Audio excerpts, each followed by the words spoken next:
ಎಲ್ಲರಿಗೂ ನನ್ನ ಶುಭೋದಯ.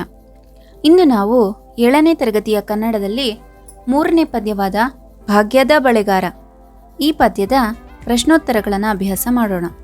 ನೀವು ಮೊದಲನೇ ಸಾರಿ ನಮ್ಮ ಚಾನಲ್ಗೆ ಭೇಟಿ ನೀಡಿದರೆ ನಮ್ಮ ಚಾನಲನ್ನು ಸಬ್ಸ್ಕ್ರೈಬ್ ಮಾಡಿ ಹಾಗೂ ಹೊಸ ವಿಡಿಯೋಗಳ ಅಪ್ಡೇಟ್ಗಾಗಿ ಬೆಲ್ ಐಕಾನ್ ಪ್ರೆಸ್ ಮಾಡೋದನ್ನು ಮಾತ್ರ ಮರೆಯದಿರಿ. ನಮ್ಮ ವಿಡಿಯೋ ಇಷ್ಟವಾದಲ್ಲಿ ಲೈಕ್ ಹಾಗೂ ಶೇರ್ ಮಾಡಿ. ನಮ್ಮ ಇತರೆ ವಿಷಯಗಳ ವಿಡಿಯೋದ ಲಿಂಕನ್ನು ಡಿಸ್ಕ್ರಿಪ್ಷನಲ್ಲಿ ನೀಡಲಾಗಿದೆ. ಅಭ್ಯಾಸ ಅ. ಕೊಟ್ಟಿರುವ ಪ್ರಶ್ನೆಗಳಿಗೆ ಒಂದು ವಾಕ್ಯದಲ್ಲಿ ಉತ್ತರಿಸಿ. ಮೊದಲನೇ ಪ್ರಶ್ನೆ, ಬಳೆಗಾರ ಎಲ್ಲಿಗೆ ಹೋಗಿ ಬರಬೇಕೆಂದು ಹೆಣ್ಣು ಹೇಳುತ್ತಾಳೆ? ಉತ್ತರ, ಬಳೆಗಾರ ತನ್ನ ತವರಿಗೆ ಹೋಗಿ ಬರಬೇಕೆಂದು ಹೆಣ್ಣು ಹೇಳುತ್ತಾಳೆ. ಪ್ರಶ್ನೆ 2, ತಾಯಿಯ ಮನೆ ಯಾವ ರೀತಿ ಇದೆ? ಉತ್ತರ, ತಾಯಿಯ ಮನೆ ಹೆಂಚಿನ ಮಾಡನ್ನು ಕಂಚಿನ ಕದವನ್ನು ಹೊಂದಿದೆ ಎನ್ನುತ್ತಾಳೆ. ಪ್ರಶ್ನೆ 3, ಚಪ್ಪರದ ನಡುವೆ ತಾಯಿ ಯಾವ ಆಟ ಆಡುತ್ತಾಳೆ? ಉತ್ತರ, ಚಪ್ಪರದ ನಡುವೆ ತಾಯಿ ಪಗಡೆಯಾಟ ಆಡುತ್ತಾಳೆ. ಪ್ರಶ್ನೆ 4, ಹಡೆದವನಿಗೆ ಯಾವ ಬಣ್ಣದ ಬಳೆ ಎಂದರೆ ಆಸೆ? ಉತ್ತರ, ಹಡೆದವನಿಗೆ ಅಚ್ಚ ಕೆಂಪು ಮತ್ತು ಹಸಿರು ಗೀರಿನ ಬಳೆ ಎಂದರೆ ಆಸೆ. ಆ. ಕೊಟ್ಟಿರುವ ಪ್ರಶ್ನೆಗಳಿಗೆ 2-3 ವಾಕ್ಯಗಳಲ್ಲಿ ಉತ್ತರಿಸಿ. ಪ್ರಶ್ನೆ 1, ತವರು ಮನೆಗೆ ಹೋಗಲು ಗುರುತುಗಳೇನು? ಉತ್ತರ, ತವರು ಮನೆಗೆ ಹೋಗಬೇಕಾದರೆ ಬಲಕ್ಕೆ ಬಾಳೆ ತೋಟ, ಸೀಬೆ ತೋಟ ಸಿಗುತ್ತದೆ. ಮಧ್ಯದ ದಾರಿಯಲ್ಲಿ ನಡೆದು ಹೋದರೆ ಎದುರಿಗೆ ತವರು ಮನೆ ಸಿಗುತ್ತದೆ. ಪ್ರಶ್ನೆ 2, ತವರು ಮನೆ ನೋಡಲು ಹೇಗಿದೆ? ಉತ್ತರ, ತವರು ಮನೆಯಲ್ಲಿ ಆಲೆ ಆಡುತ್ತಿರುತ್ತವೆ, ಗಾಣ ತಿರುಗುತ್ತಿರುತ್ತವೆ. ಹಂಚಿನ ಮನೆ ಕಂಚಿನ ಬಾಗಿಲನ್ನು ಹೊಂದಿದೆ. ಮನೆಯ ಮುಂದೆ ಚಪ್ಪರ ಹಾಕಿರುತ್ತದೆ. ಚಪ್ಪರದ ಕೆಳಗೆ ತಾಯಿ ಕುಳಿತು ಪಗಡೆಯಾಟ ಆಡುತ್ತಾಳೆ. ತವರು ಮನೆ ನೋಡಲು ಹಿತಕರವಾಗಿರುತ್ತದೆ. ಈ ಪದ್ಯವನ್ನು ಗಟ್ಟಿಯಾಗಿ ಗುಂಪಿನಲ್ಲಿ ಹಾಡಿ. ನೀವು ಈ ಪದ್ಯವನ್ನು ರಾಗಬದ್ಧವಾಗಿ ಹಾಡುವುದನ್ನು ಕಲಿತು ಗಟ್ಟಿಯಾಗಿ ನಿಮ್ಮ ಶಾಲೆಯಲ್ಲಿ ಹಾಡಿ. ಈ ಬಳೆಗಾರ ಮತ್ತು ಬಾಲೆಯ ಪಾತ್ರವನ್ನು ಹಂಚಿಕೊಂಡ ಇಬ್ಬಿಬ್ಬರು ರಾಗವಾಗಿ ಹಾಡಿ. ನೀವು ಹೀಗೂ ಮಾಡ್ಬೋದು. ಒಬ್ಬ ಬಳೆಗಾರನ ಸಾಲುಗಳನ್ನು ಮತ್ತು ಬಾಲೆಯ ಪಾತ್ರವನ್ನು ಹಂಚಿಕೊಂಡು ಇಬ್ಬರು ಕೂಡ ರಾಗವಾಗಿ ಹಾಡ್ಬೋದಾಗಿದೆ. ಬಾಲೆ ಅಂದರೆ ಹೆಣ್ಣು ಮಗಳು. ಕೆಳಗಿನ ವಾಕ್ಯಗಳಂತೆ ಅರ್ಥ ಕೊಡುವ ಸಾಲುಗಳನ್ನು ಪದ್ಯದಲ್ಲಿ ಗುರುತಿಸಿ. ಪ್ರಶ್ನೆ 1, ನಿನ್ನ ತವರೂರು ನನಗೇನು ಗೊತ್ತು? ಹೇಗೆ ಹೇಳಬೇಕು? ಅದನ್ನು ಪದ್ಯದಲ್ಲಿ ಹೇಗೆ ಕೊಟ್ಟಿದ್ದಾನೆ ಅದನ್ನು ಹೇಳಬೇಕು. ನಿನ್ನ ತವರೂರ ನಾನೇನು ಬಲ್ಲೆನು? ಪ್ರಶ್ನೆ 2, ಅಲ್ಲಿದೆ ನನ್ನ ತವರೂರು. ಅದನ್ನು ಹೇಗೆ ಹೇಳಿದರೆ? ಅಲ್ಲಿಹುದೇ ನನ್ನ ತವರೂರು. ಪ್ರಶ್ನೆ 3, ನನ್ನ ತವರು ಮನೆಯ ಮಾಡು ಹಂಚಿನದು, ನನ್ನ ತವರು ಮನೆಯ ಬಾಗಿಲು ಕಂಚಿನದು. ಹೇಗೆ ಹೇಳಿದರೆ ಪದ್ಯದಲ್ಲಿ ಇದನ್ನು? ಹಂಚಿನ ಮನೆ ಕಾಣೋ, ಕಂಚಿನ ಕದ ಕಾಣೋ. ಪ್ರಶ್ನೆ 4, ಎಲೈ ಬಳೆಗಾರನೇ, ನವಿಲು ಸಾರಂಗ ಅಲ್ಲಿ ಕುಣಿಯುತ್ತವೆ. ಇದನ್ನು ಪದ್ಯದಲ್ಲಿ ನೀವು ಗುರುತಿಸಬೇಕು. ಉತ್ತರ, ನವಿಲು ಸಾರಂಗ ನಲಿತಾವೆ ಬಳೆಗಾರ. ಪ್ರಶ್ನೆ 5, ಬಳೆಗಾರ ನನ್ನ ತಾಯಿ ಅವಳೇ. ಅವಳೇ ಕಾಣೋ ಎನ್ನ ಹಡೆದವ್ವ. ಪ್ರಶ್ನೆ 6, ಬಳೆಗಳನ್ನು ನನ್ನ ತವರು ಮನೆಗೆ ತೆಗೆದುಕೊಂಡು ಹೋಗು. ಪದ್ಯದಲ್ಲಿ ಇದನ್ನು ಹೇಗೆ ಹೇಳಿದ್ದಾರೆ? ಕೊಂಡೋಗೋ ಎನ್ನ ತವರಿಗೆ ಅಥವಾ ಕೊಡೋಗೋ ಎನ್ನ ತವರಿಗೆ, ಈ ರೀತಿಯಾಗಿ ಹೇಳಿದ್ದಾರೆ. ಪ್ರಶ್ನೆ 7, ನನ್ನ ತಾಯಿಗೆ ಅಚ್ಚ ಕೆಂಪಿನ ಹಸಿರು ಗೀರಿನ ಬಳೆ ಎಂದರೆ ತುಂಬ ಇಷ್ಟ. ಪದ್ಯದಲ್ಲಿ ಈ ಸಾಲುಗಳನ್ನು ಅಚ್ಚ ಕೆಂಪಿನ ಬಳೆ, ಹಸಿರು ಗೀರಿನ ಬಳೆ, ಆಸೆ ಬಳೆಗಾರ ಎನ್ನ ಹಡೆದವಗೆ ಬಲು ಆಸೆ, ಈ ರೀತಿಯಾಗಿ ಕೊಡಲಾಗಿದೆ. ಈ ಪದ್ಯದಲ್ಲಿ ಮತ್ತೆ ಮತ್ತೆ ಬರುವ ಸಾಲುಗಳನ್ನು ಗುರುತಿಸಿ ಅವು ಪದ್ಯದ ಅರ್ಥಕ್ಕೆ ಹೇಗೆ ಶಕ್ತಿ ಕೊಟ್ಟಿವೆ ಎಂದು ಗಮನಿಸಿ. ಪದ್ಯವನ್ನು 2-3 ಬಾರಿ ಓದಿ ಅದರಲ್ಲಿ ಅರ್ಥ ಮಾಡ್ಕೊಳ್ಳಿ. ಯಾವ ಒಂದು ಸಾಲುಗಳನ್ನು ಪದೇ ಪದೇ ಕೊಟ್ಟಿದ್ದಾರೆ ಅದನ್ನು ನೀವು ಗುರುತಿಸಿ ಆ ಲೈನ್ಗಳನ್ನು ಗುರುತು ಹಾಕ್ಕೊಳ್ಳಿ. ಮತ್ತು ಅವು ಆ ಪದ್ಯಕ್ಕೆ ಬಹಳ ಮುಖ್ಯವಾದವು, ಬೇಕೇ ಬೇಕು ಅನ್ನೋಂಥದ್ದು ಅರ್ಥವನ್ನು ನೀವು ಗ್ರಹಿಸಬೇಕು.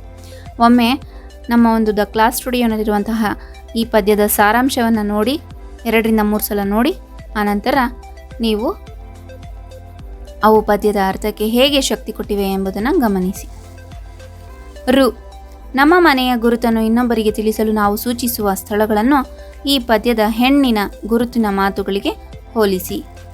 ಈ ಪದ್ಯದಲ್ಲಿ ನೀವು ನೋಡಿರ್ಬೋದು, ಬಾಳೆಯ ತೋಟ, ಸೀಬೆಯ ತೋಟ ಇದೆ, ಹಂಚಿನ ಮನೆ, ಕಂಚಿನ ಕದ ಇದೆ ಅಂತ ಎಲ್ಲ ಉದಾಹರಣೆಗಳನ್ನು ಕೊಟ್ಟಿದ್ದಾರಲ್ವ ಮನೆಯ ಗುರುತನ್ನು ಹೇಳೋದಕ್ಕೆ. ಬಳೆಗಾರನಿಗೆ ಮನೆಯ ಗುರುತನ್ನು ಹೆಣ್ಮಗಳು ಹೇಳ್ತಾ ಇದ್ದಾಳೆ. ಅದೇ ರೀತಿ ನೀವು ಯಾರಿಗಾದರೂ ನಿಮ್ಮ ಮನೆಯ ಗುರುತನ್ನು ಹೇಳಬೇಕು ಅಂತಿದ್ರೆ ಯಾವ್ಯಾವ ರೀತಿ ಗುರುತುಗಳನ್ನು ಹೇಳ್ತೀರಾ? ನಿಮ್ಮ ಮನೆ ಎಲ್ಲಿದೆ, ನಿಮ್ಮ ಮನೆಯ ಹತ್ರ ಏನೇನಿದೆ, ಆ ವಸ್ತುಗಳನ್ನು ನೀವು ಗುರುತಿಸ್ಕೊಂಡು ಅವುಗಳನ್ನು ಹೇಗೆ ಹೇಳ್ತೀರಾ ಅನ್ನೋದನ್ನು ಪ್ರಾಕ್ಟೀಸ್ ಮಾಡಬೇಕು. ಓಕೆ, ಬನ್ನಿ ಭಾಷಾಭ್ಯಾಸವನ್ನು ನೋಡೋಣ. ನುಡಿಗಟ್ಟು. ಇವತ್ತು ವ್ಯಾಕರಣದಲ್ಲಿ ನಾವು ಒಂದು ಹೊಸ ವಿಷಯವನ್ನು ತಿಳ್ಕೊತಾ ಇದ್ದೀವಿ. ಅದೇನಪ್ಪ ಅಂತ ಹೇಳಿದ್ರೆ ನುಡಿಗಟ್ಟು. ಏನು ಈ ನುಡಿಗಟ್ಟು ಅಂತ ಹೇಳಿದ್ರೆ, ಒಂದು ಭಾಷೆಯನ್ನಾಡುವ ಜನ ತಮ್ಮ ನಿತ್ಯೋಪಯೋಗದಲ್ಲಿ ಇರುವ ಮೂಲ ಸಾಮಗ್ರಿಯನ್ನೇ ಉಪಯೋಗಿಸಿ ಒಂದು ಹೊಸ ರೂಪವನ್ನು ಸೃಷ್ಟಿ ಮಾಡಲು ಅಥವಾ ಇರುವ ರೂಪಕ್ಕೆ ಹೊಸ ಅರ್ಥವನ್ನು ತಾತ್ಕಾಲಿಕವಾಗಿ ಹೊಂದಿಸಿ ಪ್ರಯೋಗಿಸಲು ಶಕ್ತರಾಗುತ್ತಾರೆ. ಅಂತಹ ಪ್ರಯೋಗಗಳನ್ನು ನುಡಿಗಟ್ಟುಗಳೆಂದು ಗುರುತಿಸುವುದು ವಾಡಿಕೆ. ಅವರಿಬ್ಬರಿಗೆ ಎಣ್ಣೆ ಸೀಗೆ ಎಂದಾಗ ನೋಡಿ, ಇಲ್ಲಿ ಇದೊಂದು ವಾಕ್ಯ. ಅವರಿಬ್ಬರಿಗೆ ಎಣ್ಣೆ ಸೀಗೆ ಎಂದಾಗ ಹೇಗಿರುತ್ತೆ ಅಂದರೆ ಅದರ ಅರ್ಥ ಏನು? ಪರಸ್ಪರ ವಿರೋಧಿಗಳು ಅಂತ. ಎಣ್ಣೆಗೂ ಸೀಗೆಗೂ ಬರಲ್ಲ, ಅದಕ್ಕೋಸ್ಕರ ಅವು ಪರಸ್ಪರ ವಿರೋಧಿಗಳು ಅಂತ. ಮತ್ತು ಇನ್ನೂ ಏನು ಹೇಳ್ತಾರೆ? ಎಣ್ಣೆ ತುಪ್ಪ, ಸೀಗೆ ತುಪ್ಪ ಎಂದಿತ್ಯಾದಿಯಾಗಿ ಉಪಯೋಗಿಸಲು ಬರುವುದಿಲ್ಲ.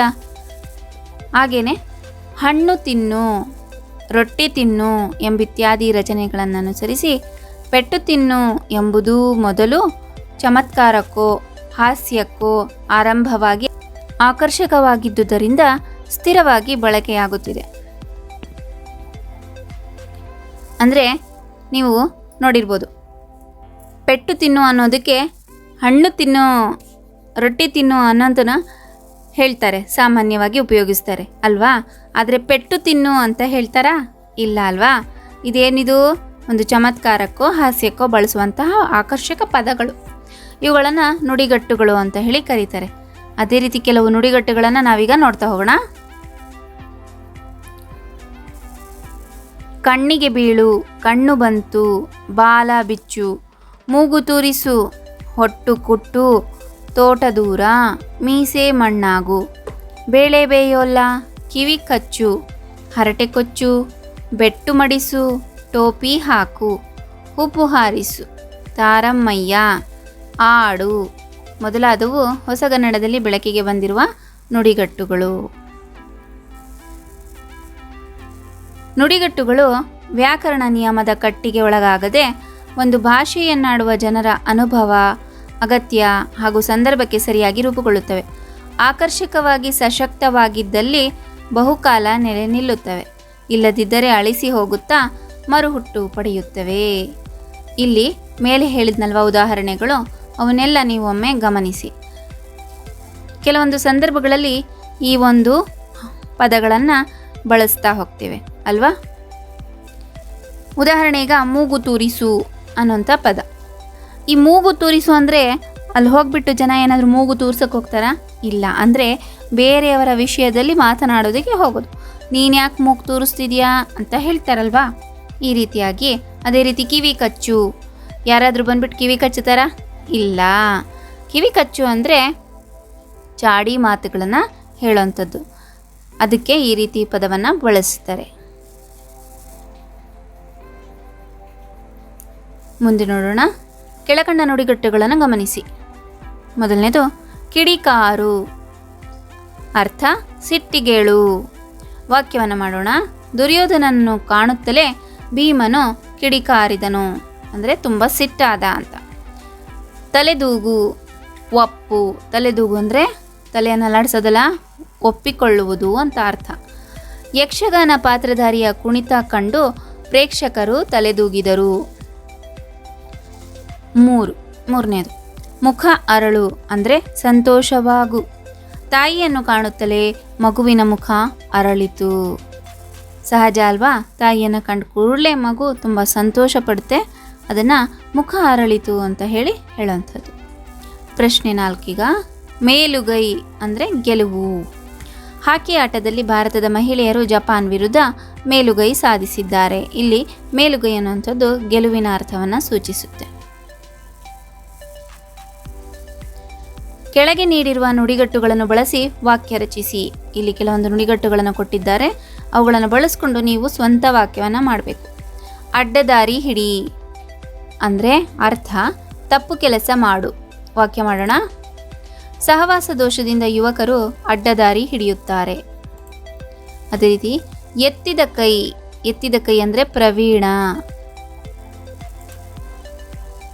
ವಾಕ್ಯ ಹಳ್ಳಿಯ ಹುಡುಗರು ಆಟದಲ್ಲಿ ಎತ್ತಿದ ಕೈ. ಪ್ರಶ್ನೆ 3. ನೀರಿಗೆ ಹಾಕು ಅಂದರೆ ವ್ಯರ್ಥ ಮಾಡು.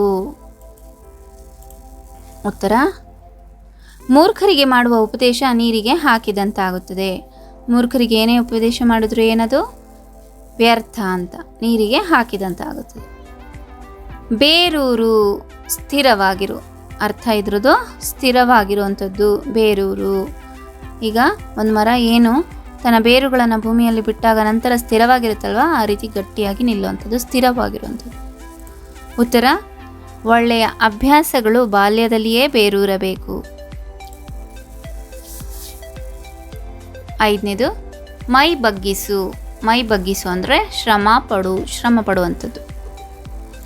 ಉತ್ತರ ಮೈ ಬಗ್ಗಿಸಿ ಕೆಲಸ ಮಾಡಿದರೆ ದೈಹಿಕ ವ್ಯಾಯಾಮದ ಜೊತೆಗೆ ಆರೋಗ್ಯವೂ ಲಭಿಸುತ್ತದೆ. ಇದು ಸ್ವಂತ ವಾಕ್ಯ. ಚೆನ್ನುಡಿಯನ್ನು ಕೊಟ್ಟಿದ್ದಾರೆ ನೋಡಿ.